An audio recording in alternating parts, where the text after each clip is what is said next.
자, 오늘은 하이투자증권 투자솔루션부 이동근 부장과 함께합니다. 어서 오십시오. 안녕하세요. 네.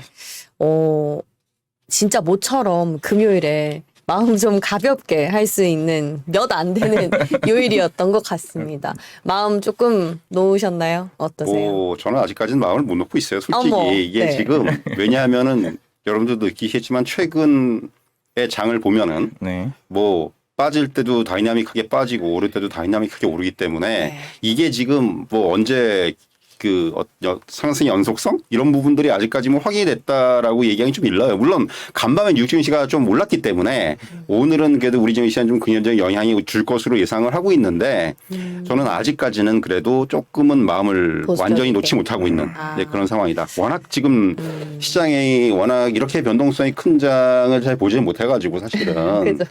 뭐 코스피 지수가 계속해서 지금 3거래일 연속으로 40포인트 이상의 어떤 그 등락을 보이는 이런 흐름이 나왔기 때문에 네, 네. 뭐 아직은 조금 경계를 하고 있어요. 네.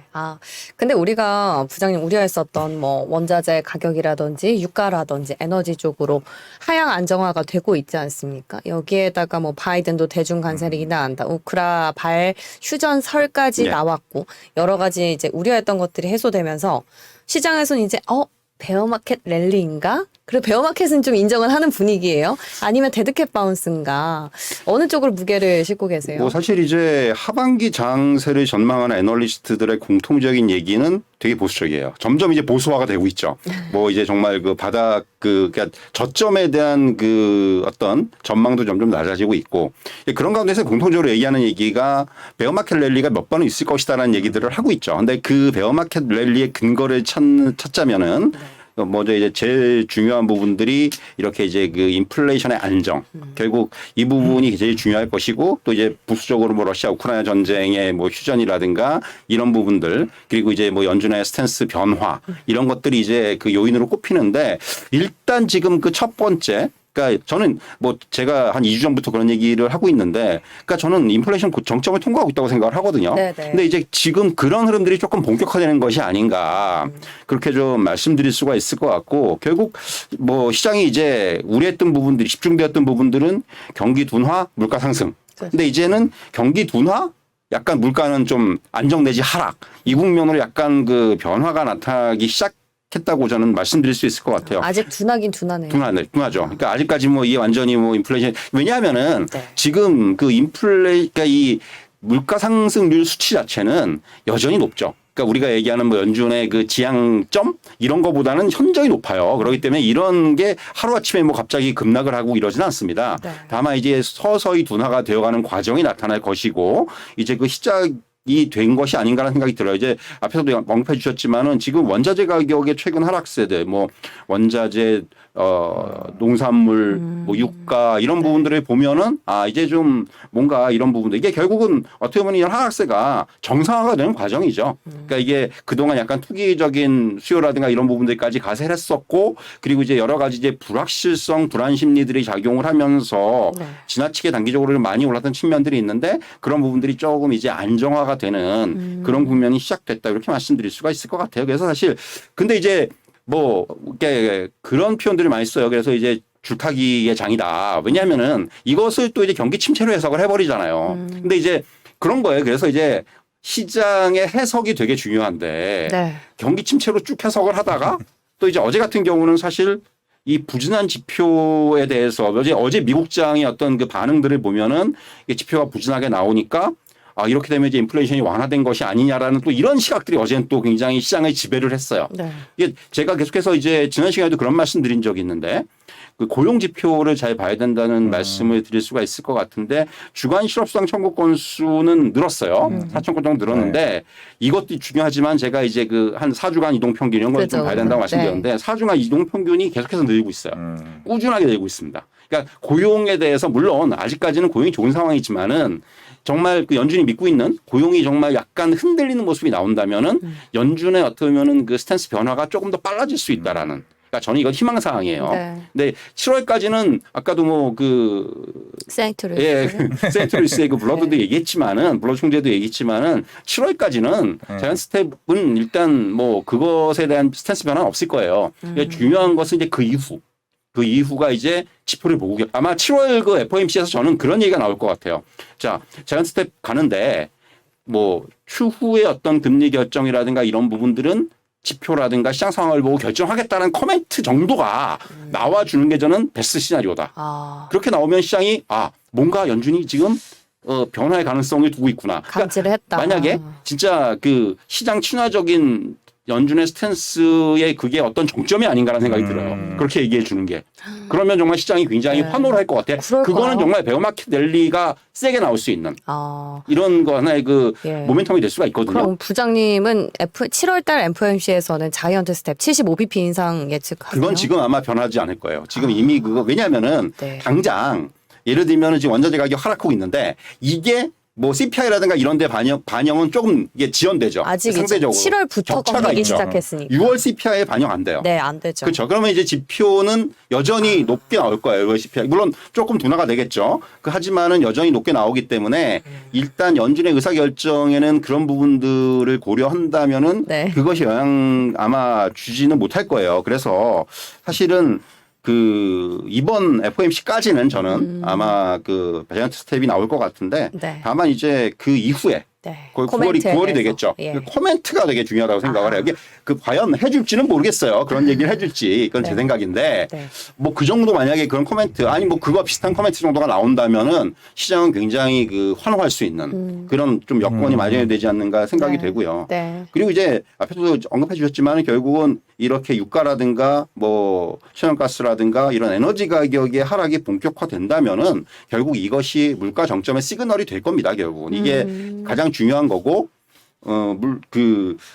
그리고 이제 말씀드린 대로 여러 가지 그 뭐 농산물이라든가 이런 부분들이 계속해서 이제 안정화가 되면은 네. 시장도 뭔가 이제 여기서 다시 좀 이제 그 리셋을 하는 네. 그러니까 지금까지 걱정거리가 그런 거였거든요. 근데 이제 만약에 그런 부분이 안정화된다면 제가 이제 이전에도 말씀드렸지만 연준이 만약에 인플레이션과 경기 침체를 두고 선택을 할 때 뭘 선택을 할 것이냐. 경기 침체를 방어해요. 근데 이제 만약에 이제 인플레이션이 좀 안정화되는 모습이 나오면 연준의 입장이 조금 더 가벼워질 수가 있다라는 거예요. 근데 의사록을 보면은 네. 그렇지도 않은 것 아직까진 같던데요. 그렇죠. 아, 아직까지. 그게 이제 7월, 그래서 제가 7월까지는 변화가 없을 거라는 얘기를 하는 거죠. 네네네네. 그래서 이제 7월 FOMC에서의 어떤 향후 어떤 경로에 대한 발언 이런 것들이 과연 나와줄 수 있을 것인지 이 부분이 저는 굉장히 중요한 포인트가 될 거라고 생각을 합니다. 75bp 7월까지는 그렇게 전망을 하시는데 재밌는 댓글이 올라와서 봤어요. 부장님 한번 보고 갈까요? 오늘 이 부장님 헤어스타일이 약간 김정은 스타일. 아, 이거 뭐 어제 머리를 갖다가 좀 바꿨는데. 네. 바꾸신 거구나. 약간. 어떻게 바꾸신 거예요? 그냥 뭐 좀 잘랐는데. 또 저런 반응이 나올 거라고 생각을 안 했습니다, 진짜로. 네. 우리 약간 충격이네요, 이건. 연예인이세요. 지금 머리 자른 걸 바로 알아보는 그러니까. 우리 가족분들이 있습니다. 네. 하늘님. 또 심지어 하늘님이세요. 네. 근데 시장은 우리가 주식시장은 항상 뭐 6개월에 선반영을 한다라고 얘기를 해서 그런지 정말 반응은 빠르게 오는 것 같습니다.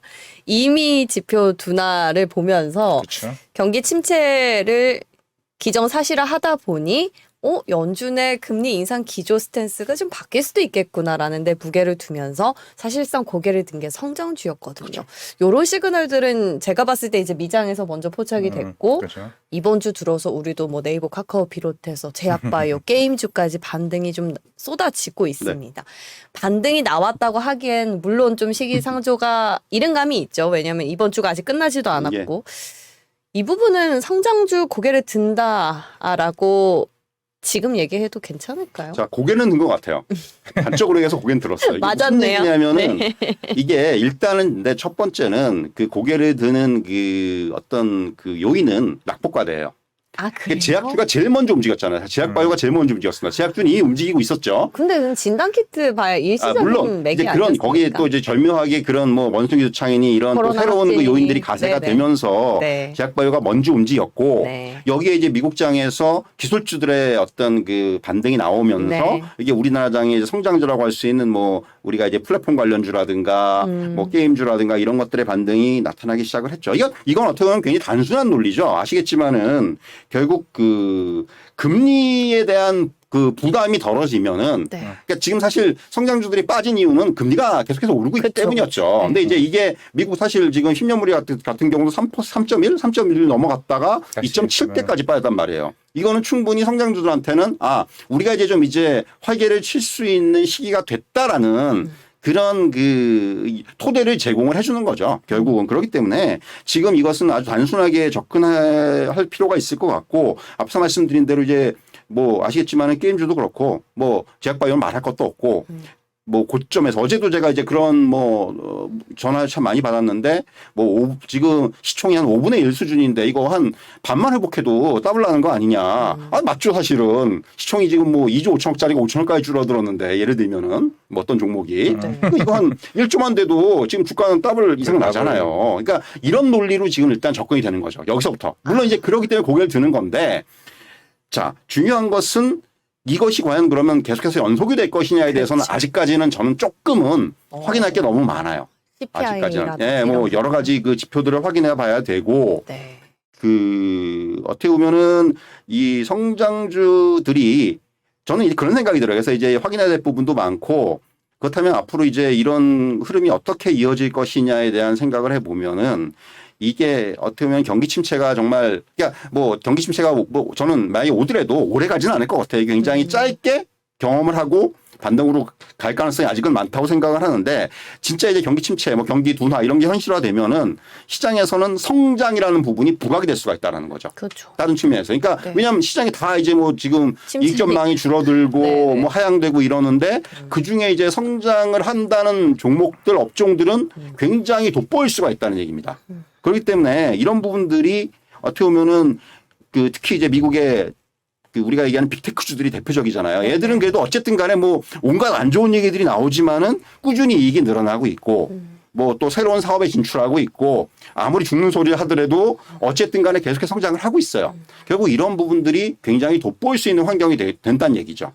그러면은 오히려 이런 그 경기 침체 국면에서 역설적으로 이런 성장의 그 어떤 그 이런 영광을 좀 등에 업고 있는 이런 종목들은 상대적으로 빛이 날 수밖에 없고 오히려 더 주가적인 측면에서도 조금 더 우위에 있을 수 있는 그런 상황이 될 수가 있다는 거예요. 그래서 지금 아직은 뭐 말씀드린 대로 낙폭과에서 시작을 했지만은 여기서 이제 이런 그 업종들 내에서 뭐 게임이 됐든 뭐 바이오가 됐든 뭐 아니면은 엔터테인먼트가 됐건 이 중에서 이제 부각이 될 수 있는 업종들, 부각이 될 수 있는 종목들이 나올 거란 얘기입니다. 그럼 그쪽으로 어떤 그 수급이 쏠릴 수도 있고 네.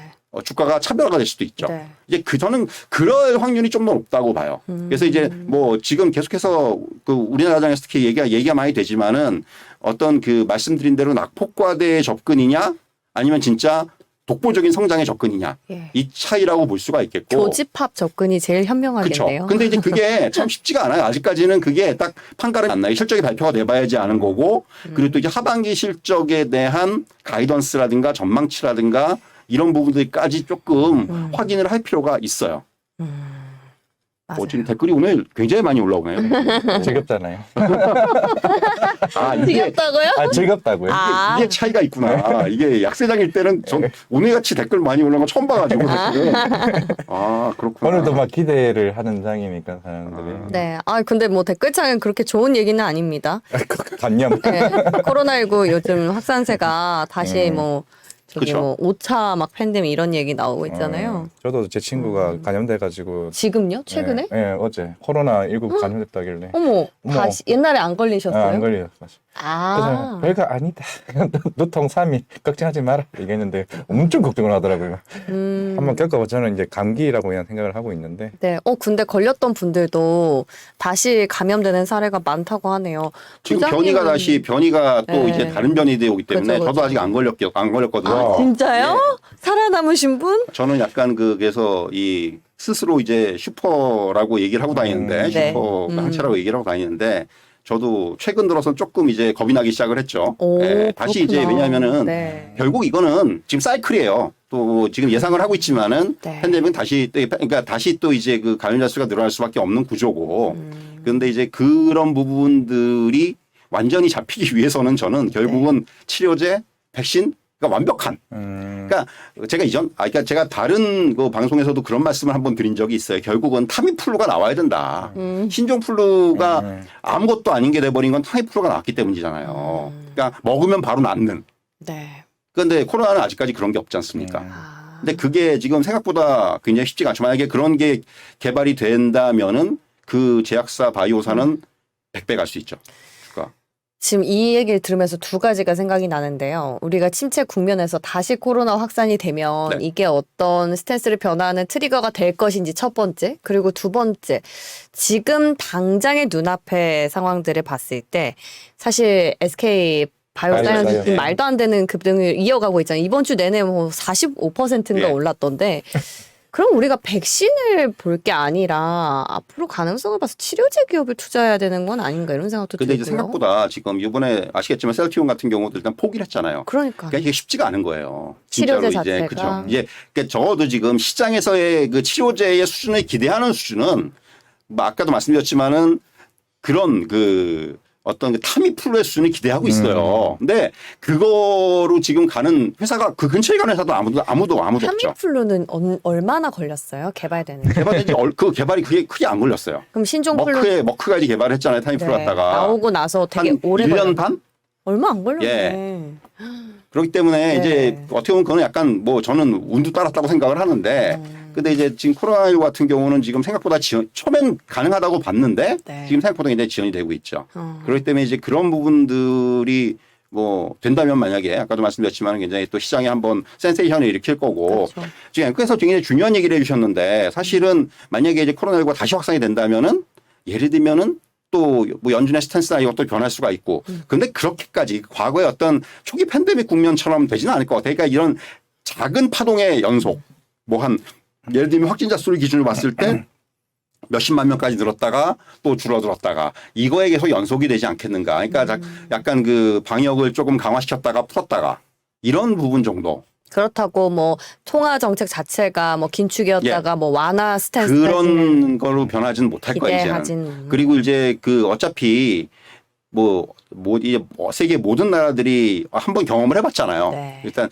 그 봉쇄를 했을 때 어떤 상황이 벌어지는지도 경험해봤고 또 풀었을 때 어떤 상황이 벌어지는지도 경험을 해봤기 때문에 이제는 그런 경험을 토대로 해서 굉장히 어떤 뭐 전면적인 봉쇄 이런 부분들은 중국 빼고는 없을 거고 어차피 그렇기 때문에 이건 결국 이제 안고 가야 되는 건데 다만 뭐 이런 그 테마적으로 봤을 때는 관련주들 최근에 이제 SK바이오사이언스 아까 말씀하셨지만은 근데 SK바이오사이언스 차트 보시면은 너무 많이 빠져 있었죠 사실은. 45%로 네. 그만큼 70%씩 빠진 그러니까 사실 그거는 이제 거기서 뭔가 그 워낙 바닥이 없기 때문에 그런 만등이 나온 거 저도 깜짝 놀랐어요. 사실 저 무거운 주식이 저렇게 오르는구나라는 생각을 했는데. 상위단에 있는데 이렇게까지 그렇죠. 오르니까. 근데 사실 이제 뭐 그런 부분들이 있으니까 네. 그런 관련된 백신이라든가 이런 관련주들은 조금 그 이런 그 확진자 수의 추이를 따라서 주가의 그 변동성은 충분히 나타날 수가 있겠죠. 참 어렵다. 이게 그렇죠. 확진자가 사실 언제 급증을 할지 모르는 상황에서 트레이딩 관점으로 접근하는 게 쉽지는 않은 상황이에요. 저도 예전에 방송에서 SK 바이오사이언스 왜 올라요? 물어보길래 확진자 수가 많아서 아니면 후반형? 1년 전에 그 기대했던 걸 후반형? 네. 이렇게 얘기했더니 참 난감하더라고요. 그 얘기도. 그러니까 네, 이게 뭐라고 말씀드리기가 사실 지금 우리가 지난주까지만 해도 원전, 뭐 친환경, 뭐 원전은 좀 예외라 쳐도 뭐 조선, LNG 이쪽으로 봤었는데 분위기가 2차 전지 소재단에서 이렇게 움직이나 손바뀜이 오나 싶었더니 지금 완전 또 바뀌었잖아요. 성장주로. 그런데 그 안에서 우리가 확진자까지 어떻게 전망을 하겠습니까? 힘들어요. 힘들어요. 먹고 네. 살기 힘드시죠? 근데 참 이게 예, 아까 시장 얘기 하셔가지고 또 추가적으로 이제 좀 있는데 오늘 보니까 CPI 컨센이 8.8%더라고요. 그러니까 그 생각이 딱 느낀 게 이게 컨센보다 하회시켜서 주가를 더 올리고 올리고자 또 하는. 그만 또 뉴스가 또 하나 나왔는데 네. 옐런 재무장관이 한국에 와서 뭐죠? 이제 통화 수합 스와프? 이제 네. 이 얘기까지 서서히 또 이제 기사에서 또 부각을 시키고 있어요. 네. 뭐 최근에 또 외환 보유액이 이제 감소폭이 크다 보니 이게 손실이 커질 수가 있으니 통화 수업으로 논의할 가능성이 굉장히 높다 하는 분위기가 나오는 것 같아서 이제 정부든 국가든 지금 뭐라도 하려고 하는 것 같은 느낌이 되지 않을까라고 네. 생각을 하고 있는데 부장님은 이번에 그 얘기를 했어요. 어떤 이제 분이 저에게 야 통화를 하면 우리가 미국을 가야지 걔들이 여기 오겠냐? 라고 하시는 분도 계세요. 근데 그거는 뭐 저는 충분히 가능성이 높다고 생각을 해요. 네, 통화수의 네. 가능성이 높다고 생각하고 어차피 지금 또 중요한 것은 이제 우리나라가 어떤 스탠스를 약간 미국 쪽으로 더 강화시키고 있지 않습니까? 그치. 그러니까 미국은 이제 뭔가 우리한테 또 이제 그에 대한 어떤 그 대응을 할 거고 그렇다면 통화 수합의 가능성은 상당히 높다고 생각을 하고 결국 그런 생각이 들어요. 저는 이게 일련의 어떤 그 이화진 과장님 말씀해 주셨지만은 일련의 어떤 최근 상황들을 보면은 그동안 사실 시장도 그렇고 뭔가 악조인들만 부각이 됐어요. 민감성도 굉장히 높았고. 근데 이제 최근 한 며칠 동안의 기점으로 해서 갑자기 해석도 달라지고 똑같은 얘기를 다르게 해석하고 그리고 이제 사실 저는 이게 좀 약간 이게 어제 시장을 보면서 느낀 게 뭐 앞에서 이제 앵커께서도 그런 말씀해 주시지만 삼성전자가 실적 발표 하나 오르는 건 저는 거의 증권사 생활 20몇 년 하면서 맞아요. 처음 봤어요. 농담이 아니라 진짜요? 공개 실적이고 뭐고 간에 진짜로 그래서 야 이런 날이 있구나라는 생각을 어제 했어요. 삼성전자 실적 발표하고 오르는 적 거의 없습니다. 거의 빠집니다. 찾아보세요 한번. 네. 한 번도 없어요 거의. 어제 저희 동시호가 때도 그런 얘기 했었어요. 이거 아우 힘이 빠진다 이랬는데 갑자기 오후장에 보니까 아주 막- 견조하게 올라갔더라고요. 그러니까 이게 그런 거 놓고 보더라도 이번에 이렇게 해석을 하겠구나. 이게 또 더 나아가서는 그러면 이번 실적 시즌에 대해서 의외로 네. 시장이 네. 굉장히 좀 유연하게 해석을 할 수가 있겠다. 다른 종목들도 물론 기대감이 있는 건데 네. 왜냐하면 삼성전자에 저렇게 해석을 해버리는데 또 LG전자도 일찍 발표했지만 LG전자도 마찬가지로 네. 좋지는 않아요. 네. 근데 어제 LG전자도 3% 이상 올랐거든요. 올랐죠. 마찬가지예요. 그러니까 이런 부분들이 과연 그렇다면은 시장 전체로 확대가 될 것인지 뭐 이런 실적뿐만이 아니라 앞에서 이영현도 말씀해 주셨지만은 뭐 CPI 같은 경우 추정치가 지금 저도 그걸 보고 이건 좀 말이 안 되는데라는 생각을 해요. 솔직히 뭐 아무리 지금 지금 원자재가 유가라든가 이런 부분들이 아직까지 이제 빠진 게 반영이 안 됐다고 그래도 지금 미국의 주택 가격도 이제 안정화가 되고 있거든요. 임대 가격이라든가 이런 부분들이 안정화가 되고 있어요. 꺾였어요. 정말 꺾였어요. 네. 그런 걸 보면은 저렇게 안 나올 것 같은데라는 생각이 굉장히 강하게 들어요, 저는. 그래서 이게 일단 컨센서스를 높여놓고 미국은 그런 경우들이 되게 많아요. 그러니까 기업의 실적 같은 경우도 일단 중소리 하죠. 그리고 막상 나중에 보면은 컨센서스를 크게 뛰어넘죠. 서프라이즈가 나오죠. 주가가 오르죠. 이거를 더 선호해요, 사실 기업들이. 이번에 애플 같은 경우도 하반기 그렇지. 네. 전망이 굉장히 안 좋게 해놨죠. 그러니까 애널리스트의 전망보다 현저하게 지금 회사의 컨센서스가 낮아요. 그러니까 이런 부분들이 있기 때문에 물론 그게 CPI까지 적용이 될지는 모르겠으나 어쨌든 간에 네. 그런 생각이 드는 거죠.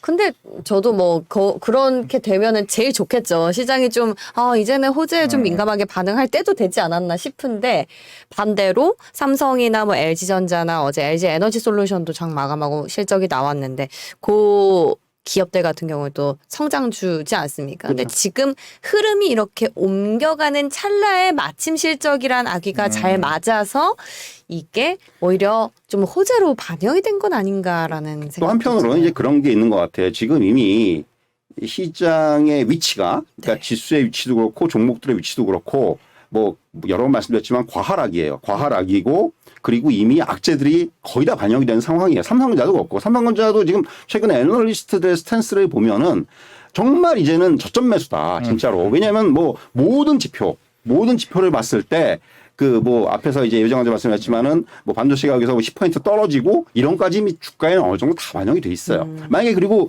반도체 가격이 떨어진다면은 수급으로 대응하면 돼요. 그게 어려운 일이 아니에요, 사실은 그렇게. 그럼 또 재고가 또 이제 재고 부족이 나올 것이고 그럼 또 재고 늘리면 되는 거고 사실 그런 논리는 그거는 그렇게 어려운 그런 대응이 아니기 때문에 네. 그렇다면은 밸류에이션 측면이라든가 이런 부분들을 감안했을 때 설사 실적이 좀 꺾이고 업황이 좀 꺾이더라도 주가적인 측면에서는 그런 부분들은 거의 한 90% 이상 반영이 됐다는 거죠. 근데 이거는 삼성전자만 그런 게 아니고 시장 자체도 지금 2,300까지 깨지면서 물론 이제 2,000 얘기하는 그런 이제 얘기들도 있지만은 이제 보통 그렇게 이제 약간 극단론이 나올 때가 거의 저점이에요. 바닥 근처예요. 제발 좀 딱 바닥이라고 하긴 그렇지만은 네. 바닥 근처죠. 그리고 앞서 말씀드린 대로 지금 이제는 서서히 인플레이션의 정점이라든가 이런 논리들이 고개를 들고 있고 지표들도 서서히 그런 부분들이 나타나고 있기 때문에 네. 그렇다면은 뭐 지금 상황이 저는 정말로 이제는 뭐 이렇게 좀 서서히 좀 그 고개를 드는 네. 뭐 주가 그러니까 어떤 종목뿐만이 아니라 시장도 좀 고개를 드는 그런 상황이 아닌가. 미국 증시도 이제 그걸 앞에서도 이제 3일 동안 오른 게 정말 3월 이후 처음이라고 말씀하셨는데 우리 증시도 이제 그런 게 좀 적용이 될 수 있는 시점이 아닌가. 네. 물론 이거는 지금 아직까지는 반등의 영역이에요. 예, 이제 그런 영역이다 이렇게 말씀드릴 수가 있겠습니다. 그럼 우리가 2분기 실적 이제 본격적으로 개화를 했는데 여기서 포인트는 뭘 봐야 될까요? 관전 포인트? 사실 이제 어제 앞에서 말씀드린 대로 이제 네. 삼성전자 등 LG전자 실적에서 나타났듯이 그러니까 시장이 조금 유연하게 네. 대응할 가능성은 있다. 네. 결국은 이제 실적이 이미 많은 종목들이 하향되고 있어요. 전망치가 하향되고 있고 그런 부분들. 그래서 이제 중요한 거는 그렇다면 이런 실적에 대한 판단이라든가 해석. 이게 왜 그런지, 왜 만약에 실적이 좀 부진하다면 이게 왜 부진한 건지, 원자재 가격 상승 때문인지, 뭐 인건비 부담 때문인지, 아니면 뭐 다른 문제가 있는 건지 이런 것들이 조금 더 중요해질 가능성이 크고요. 그리고 또 하나는 이번 2분기 실적도 중요하지만은 하반기 실적에 대한 어떤 가이던스가 굉장히 중요할 거예요.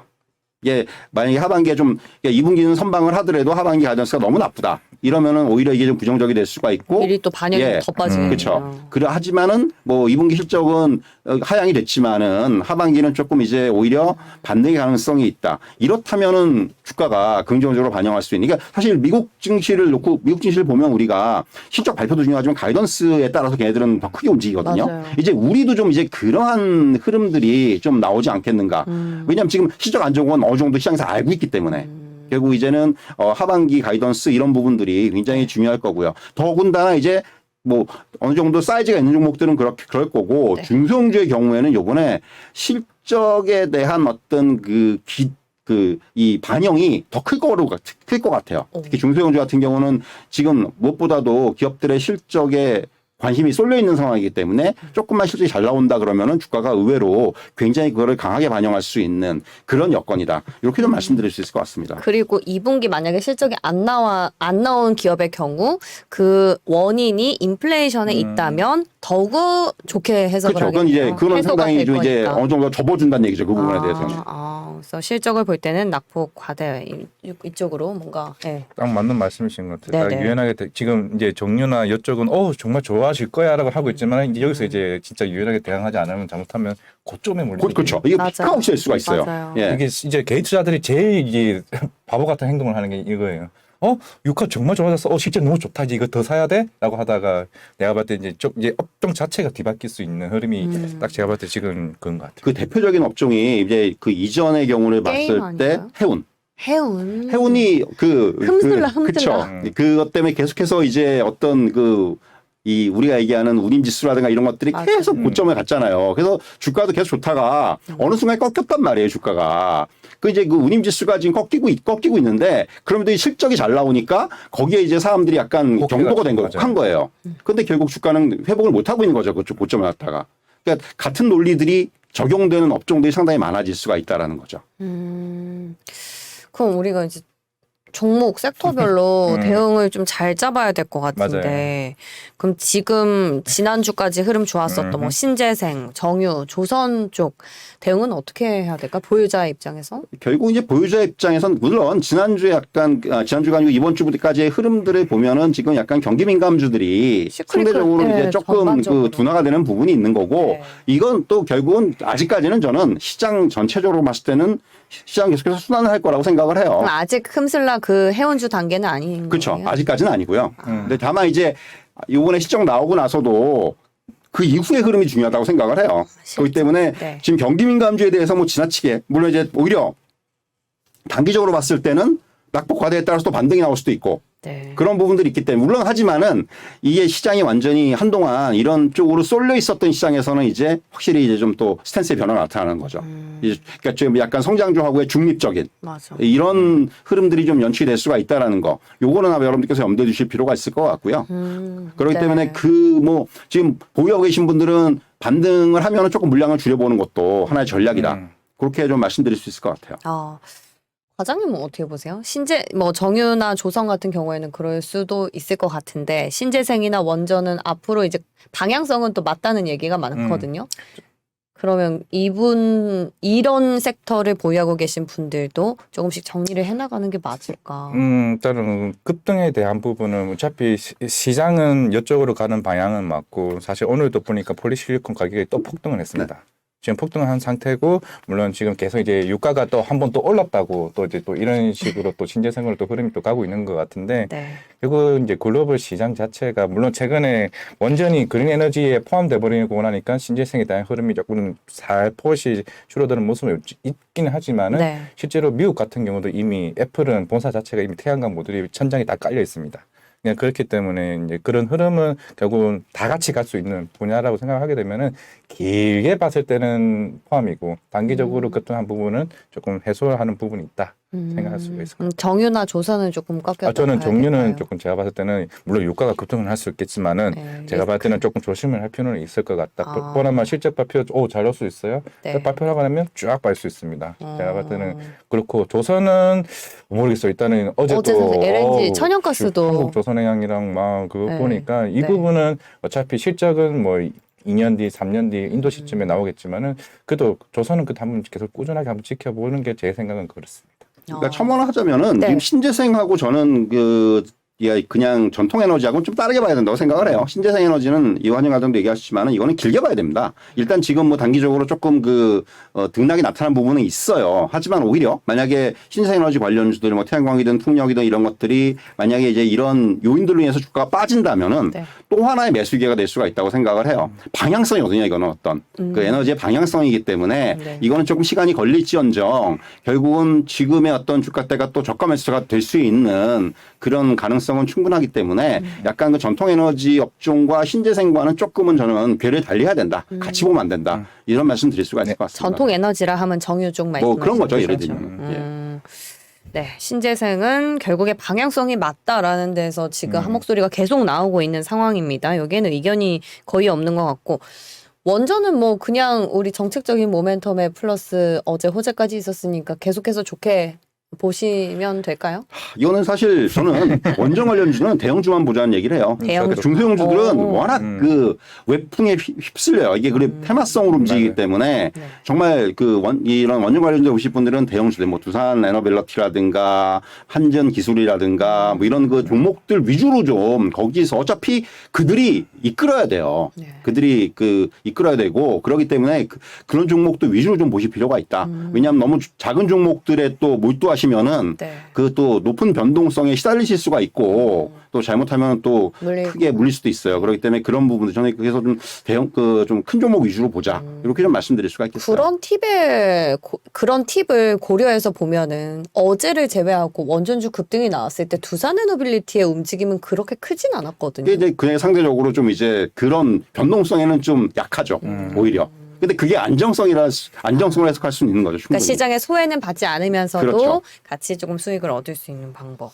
자, 그러면 이제 우리 대응을 해봤으니까 공격적인 전략을 네, 또 한번 봐야 될 텐데 뭐 성장주 앞서서 저희가 이제 흐름을 계속 얘기를 하고 있었지만 네이버 카카오가 이번 주 들어서 흐름이 상당히 견조합니다. 아직까지는 저는 반등이라고 생각을 해요. 네. 아직까지는 기술적 반등, 낙폭 과대에 따른 네. 이거는 들어오고 뭐 있던데. 글로벌 흐름과도 연동이 되는 부분들이 있는 거고 네. 결국 미국에서 뭐 기술주들이 오르면은 우리나라에서는 네이버 카카오가 반등이 나는 게 당연한 흐름이 될 것이고 그렇기 때문에 아직까지는 그런 영역이고요. 그렇기 때문에 지금 그래서 뭐 이런 종목들에 대해서 뭐 공격적으로 접근한다? 이건 아직 이르다고 생각을 해요. 지금은 단기적인 접근. 뭐 철저하게 지금 뭐 가격대에서 만약에 좀 더 주가가 오버슈팅이 나오면은 한번 또 매도를 해주고 다시 또 기회를 보는 방법도 있고 아직은 이런 종목들이 뭔가 추세를 끌고 간다? 이거는 조금 아직은 이른 얘기다. 저는 이렇게 좀 말씀드릴 수 있을 것 같아요. 그리고 네이버 같은 경우도 뭐 실적에 대한 또 약간 하향 조정의 우려가 있기 때문에 그러네요. 그런 부분들까지 감안한다면은 네. 역시 이런 부분들은 조금은 단기적인 접근이 필요한 상황이다. 아직까지는 네. 이렇게 말씀드릴 수 있을 것 같습니다. 지금 제가 잠깐 보니까 카카오랑 네이버랑 실적 전망이 조금 갈리네요. 카카오는 2분기는 부진하지만 하반기 마진 개선에 대한 기대감이 있고 네이버 같은 경우에는 수익성 개선 자체가 필요해서 목표가 13%나 하향 조정하는 대신증권 리포트가 나왔습니다. 과장님 뷰도 비슷하세요? 성장주를 봤을 때는 항상 주식과 조금 생각을 하게 되면은 꿈을 보고 산다. 라는 개념을 했을 때 네. 그건 이 대박 아닌가요? 물론 그것도 꿈이겠지만은 뭐 카카오가 콩쿨에서 그 얘기를 했지만은 그쵸. 오픈 채팅방에 광고를 넣는다.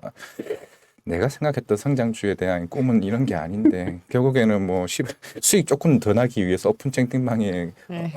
광고를 넣어서 수익을 개선해 보겠다라고 하는 순간 네. 저는 카카오와 네이버는 잘 안 봅니다. 물론 얘네들은 뭐 그럴까요? 웹툰 쪽으로 조금 컨텐츠 쪽으로 좋아지기는 맞습니다. 북미 시장이나 일본 시장에서 저도 뭐 웹툰 워낙 좋아하니까 뭐 좋아지는 건 맞습니다만 일단 매출 비중이 그쪽에서는 작고 있다는. 인앱 결제 이런 부분은요? 인앱 결제도 뭐 사실 뭐 최근에 아직도 뭐 구글이나 뭐 카카오는 뭐 투덜투덜 되고 있습니다만은 물론 그런 부분도 성장성에서 있어서는 뭐 비용적인 면에서는 네. 뭐 수수료가 15%에서 뭐 5%를 줄어들 수 있다 아니면 면제될 수 있다라고 얘기는 하고는 있습니다만은 그렇게 마진 정도가 어느 정도 개선되는 부분이지 우리가 성장주라는 개념을 봤을 때 확 크게 올라갈 수 있는 부분은 제가 봤을 때는 옛날만큼은 아니다. 라고 생각을 하고 수가 있을 것 같습니다. 옛날만큼은 아니다. 그러니까 네이버랑 카카오에 한해서 그렇게 보시는 거죠? 그리고 사실 카카오는 아직까지는 물론 어제 카카오 모빌리티 매각 얘기도 있었습니다만은 이제 카카오 엔터가 또 요즘 또 잘 나가고 있잖아요. 네. 근데 그런 또 항상 자회사 상장 리스크가 항상 늘 항상 있다 보니까 조금 우려스러운 것도 있죠, 사실. 그리고 이제 시간이 벌써 48분인데 게임주 얘기는 우리 부장님이랑 네. 좀 잘 안 했던 것 같아가지고 네네, 그렇죠. 게임주도 뭐 많이 갈리잖아요. 네. 뭐 전통 게임 개발사들이 예. 있고 뭐 P2E 관련해서 네네. 뭐 규제 수혜를 받을 수 있는 기업들이 있고 이쪽도 낙폭 과대로서만 접근이 아직까지는요. 가능하다. 역시 마찬가지로 게임주들도 저는 지금의 접근은 그 정도라고 생각을 하고요. 물론 이제 하반기에 지금 뭐 신작 이번에 기대감이 카카오 게임즈 같은 경우도 나타났지만은 이런 신작 게임에 대한 기대감들이 있어요. 그 하반기에 이거 신작들이 많이 나올 것이고 네. 다만 이제 게임주들의 어떤 주가 흐름을 보면은 막상 잘 아시겠지만은 신작 나오기 전에 주가가 미리 좀 반영이 되고 신작 나오면 빠지고 이런 게 패턴이 어떤 하나 이제는 정형화가 됐어요. 그래서 사실 그 부분이 과연 또 이어진다면은 의외로 주가의 흐름이 재미가 없을 수도 있다는 생각도 들고요. 결국 이제 작년 막 그 11월, 12월에 한참 게임주들의 주가를 끌어당겼던 부분들, 우리가 얘기한 P2E라든가 뭐 이제 메타버스라든가 뭐 NFT라든가 이런 부분들에 대한 그런 것들이 향후에 이제 얼마나 수익화될 수 있고, 물론 이제 지금 많은 게임사들이 그 부분에 대해서 굉장히 집중을 하고 있는데 아직까지 그 시장의 기대 그리고 투자자들의 기대에 미치지 못하고 있어요. 냉정하게 얘기해서. 그러니까 너무 기대치가 높은 걸 수도 있고, 네. 그렇기 때문에 그런 부분들이 결국은 만약에 제대로 이제 주가들이 정말 그 시장 기대만큼 오르려면은 그런 부분들이 먼저 좀 해결이 돼야 된다고 생각을 합니다. 그래서 아직까지는 역시 뭐 게임주도 정말 많이 빠졌잖아요. 그래서 일단 지금은 그런 관점에서 좀 접근이 짧게. 아직은 맞다. 짧게. 예. 엔터도 그럴까요? 엔터는 좀 달라요. 오. 엔터는 왜냐하면은 엔터 같은 경우는 사실 영향을 많이 받은 게 하이브의 영향을 많이 받았고, 첫 번째는 하이브가 좀 약간 좀 마치 그 임플란트 관련주들이 오스테 임플란트 때문에 빠진 거하고 똑같은 얘기거든요. 사실은 이게. 그러니까 하이브의 영향을 좀 많이 받았고, 그리고 이제 최근에 사실 엔터 주들에 관한 뭐 전망이라든가 자료 등 이런 거 보면은 긍정적이고, 저도 그렇게 생각을 하고, 정말로 이제 그 본격적인 아티스트의 활동, 또 이제 콘서트 뭐 이런 부분들에 대한 기대감들 이런 것들은 충분히 있는 상황이고 주가는 좀 조정을 받은 상황이고 그렇기 때문에 이제 엔터테인먼트 같은 상대적으로 엔터테인먼트와 게임을 놓고 봤을 때 저는 엔터테인먼트가 좀 더 우위라고 생각을 하고요. 뭐 이게 비교하는 건 사실 뭐 정확한 건 아니지만은 다만 이제 한 가지 리스크가 있죠. 다시 이제 코로나19 확산세가 또 커지면은 이거는 또 발목을 잡을 수가 있어요. 제가 우려하는 건 그거예요. 이게 그래서 굉장히 또 중요한 하반기에 포인트가 될 수가 있다라는 겁니다. 또 이제 기껏 또 막 그 공연 막 잡아놓고 했는데 취소되고 이럴 수가 있기 때문에 이 부분은 조금 계속해서 확인을 해봐야 된다는 거죠. 정말 이도저도 뭔가 딱 손 내밀기가 어려운 것 같은데, 근데 그때 과장님 그런 말씀하셨거든요. 콘서트 기대감이 있긴 하나 거기에 대해서 2분기 실적에까지 반영이 되기 어려운 부분 중에 하나는 그쵸. 그러니까 일본의 맞아요. 비중이 높은데 엔저의 영향을 받을 것이다. 이 부분은 어떻게 보세요? 뭐 이제 뭐 그건 상당히 영향이 없는 건 아닌데 지금 뭐 일본뿐만이 아니라 우리나라 아티스트들이 뭐 유럽이라든가 미국이라든가 이런 쪽으로의 비중들을 늘려가고 있는 상황이기 때문에 저는 그 부분은 어느 정도는 커버가 될 거라고 생각을 해요. 그리고 지금 워낙 그 활동들이 오프라인 활동들이 막혀 있었기 때문에 일종의 기저효과죠. 이 부분이 이제 실적에는 좀 긍정적으로 반영될 수 있는 그런 시점이다. 근데 앞에서 말씀드렸지만은 이거는 전제가 있어야 돼요. 네. 코로나19가 그죠, 그죠. 확산이 안 된다는 전제가 네. 좀 있어야 됩니다. 이 부분은. 그러니까 사실 코로나 때 생각해 보면 엔터는 뭐가 있었습니까? 네, 제로 베이스에서 뭐 일본이 아무리 엔저라고 해도 가서 여는 게 그래도 뭐라도 플러스가 나올 것 같긴 하네요. 혹시 섹터 좀 궁금한 거 있으세요 또? 섹터. 네. 아까 게임 얘기하길래 게임은 딱 한마디만 하면 될 것 같아요. 정말 잘 차려진 밥상인데 먹었는데 맛이 없어. 그게 딱 위메이드 믹스인 것 같아. 네, 그러세요. 지금 위메이드 지주분들 얼마나 많은데. 아니 뭔가 뭐 B2E 근사해 딱 좋은데 막상 이걸 떠봤더니 별로야. 실적이란 뭐 그런 거겠죠. 아, 그리고 코인이 뭔가 반등이 오면은 그거 네. 관련해서 또 한번 트리거가 될 수 있을 것 같은데. 그렇죠. 이제 그건 시장 전반에 대한. 그러니까 위험 자산에 대한 저는 그 어떤 그거지. 트리거가 될 수가 있는 거죠. 게임이랑 예, 연동까지는. 그거는 그렇게는 저는 그래요. 그 정도는 아닌 것 같아요. 이게 왜냐하면 지금 뭐 그런 얘기는 많이 하죠. 비트코인도 이제 거의 바닥에 왔다는 얘기도 많이 네. 나오고 있고 이러기 네. 때문에. 근데 그 부분은 사실은 엄밀히 얘기하면은 위험 자산 전체에 미치는 영향이 더 클 수가 있다라는 거죠. 그러니까 시장의 어떤 심리를 좀 네. 그 고양시키는데 이런 데 조금 더 영향을 크게 주지 않겠는가 이런 말씀 드릴 수가 있겠네요. 네, 좋습니다. 자, 와, 오늘도 지금 7월 벌써 둘째 주인데 이렇게나 시장의 변동성이 많았는지 체감을 할 정도로 지금 목이 아프실 정도로 말씀 많이 해주셨는데 저희 다음 주에는 이제 FOMC 결과가 나오네요. 그거 바탕으로 이제 부장님을 얘기를 해보면 CPU 결과.